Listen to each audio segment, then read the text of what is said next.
আজকে বিএনপি সরকারের পক্ষ থেকে একটি সিদ্ধান্ত নেওয়া হয়েছে।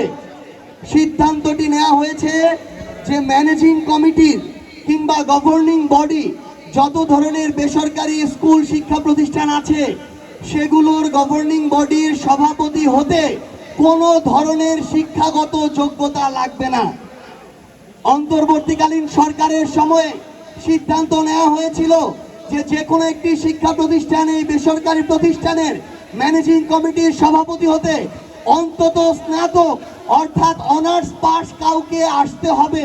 সেটা বাদ দিয়ে বিএনপি যখন এই সিদ্ধান্ত নেয় যে কোনো শিক্ষাগত যোগ্যতা লাগবে না, আমরা মনে করি বিএনপি একইভাবে বাংলাদেশের শিক্ষা প্রতিষ্ঠানগুলোকে দলীয়করণ করে বাংলাদেশের অগ্রগতির মেরুদণ্ড ভেঙে দিতে চাচ্ছে।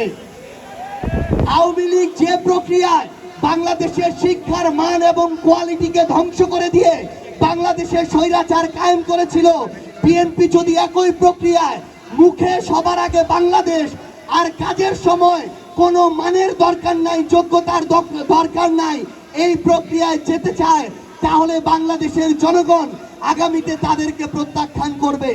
আমরা বিএনপিকে আহ্বান করব, আপনারা প্রয়োজনে যোগ্যতা সম্পন্ন মানুষদেরকে আপনাদের পার্টিতে নিয়ে আসুন, অথবা পার্টিতে যারা আছে তাদেরকে যোগ্যতা সম্পন্ন করে তুলুন।